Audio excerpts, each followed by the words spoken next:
Assalamualaikum warahmatullahi wabarakatuh.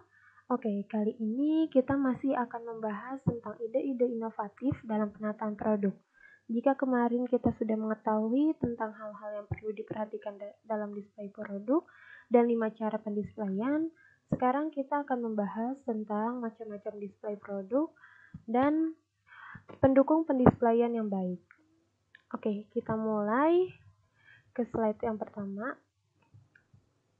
Macam-macam display produk. Yang pertama itu ada window display. Window display adalah pemajangan barang dagangan di etalase atau jendela kegiatan usaha atau memajangkan barang-barang, gambar-gambar, kartu atau harga, simbol-simbol, dan sebagainya di bagian depan toko yang disebut etalase.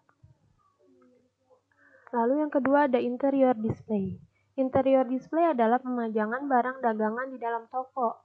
Nah, jadi jika window display itu pemajangan barang dagangannya di etalase, nah untuk interior display ini adalah pemajangan barang dagangan yang berada di dalam toko.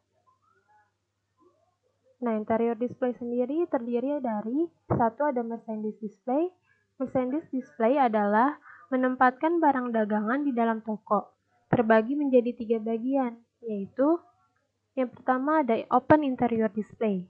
Jadi open interior display adalah penataan barang dagangan di dalam kegiatan usaha di mana barang diletakkan secara terbuka sehingga konsumen dapat melihat dan mengamati tanpa bantuan petugas penjualan.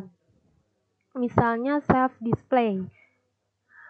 Nah, lalu yang kedua ada closed interior display.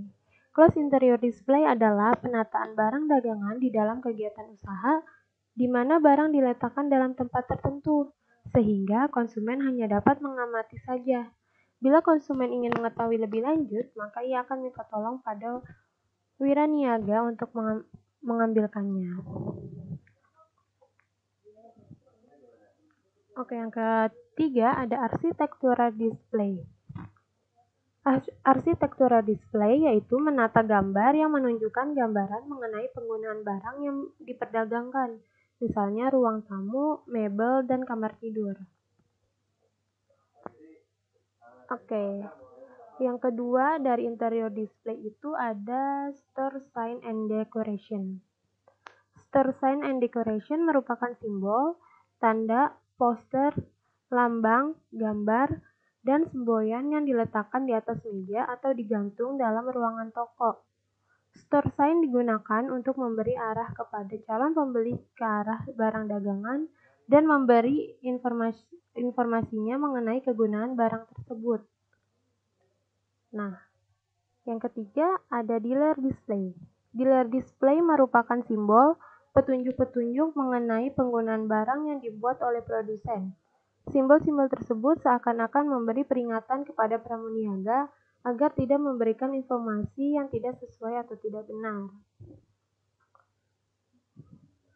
Lalu yang keempat ada solari display. Solari display yaitu menempatkan barang dagangan di bagian department store sebagai daya tarik bagi konsumen setelah masuk ke dalam toko. Misalnya pakaian yang digunakan oleh boneka model atau manekin, baik dengan open interior display maupun dengan closed interior display. Lalu yang ketiga ada exterior display. Exterior display adalah pemajangan barang dagangan di tempat tertentu di luar kegiatan usaha yang biasa digunakan. Nah, lalu selanjutnya ada pendukung pendisplayan yang baik. Pertama itu ada POP. POP merupakan suatu imbauan yang ditujukan kepada pembeli agar timbul keinginan untuk membeli produk yang ditawarkan. Yang kedua ada peralatan display barang supermarket. Alat display yang dipergunakan dalam penataan produk supermarket terdiri dari yang pertama itu ada gondola. Gondola yaitu peralatan display yang terdiri atas shelving atau rak panjang secara utuh. Yang kedua ada shelving yaitu alat pemajangan yang merupakan bagian dari gondola yang biasa disebut rak.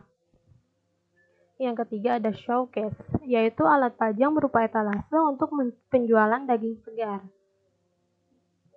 Yang keempat ada showcase chiller, yaitu tempat pemajangan buah, daging, sayur, dairy, dan sebagainya. Yang kelima ada frozen island, adalah sarana pajang untuk produk beku seperti ice cream, chicken nugget, dan sayuran. Yang keenam ada wagon, adalah box besar untuk menyimpan produk yang sedang promo atau diskon.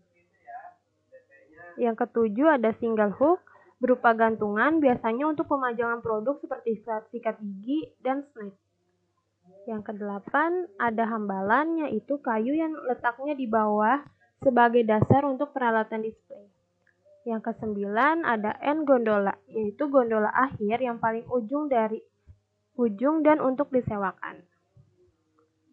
Oke, sampai di sini pembahasan kita. Kurang lebihnya mohon maaf. Wassalamualaikum warahmatullahi wabarakatuh.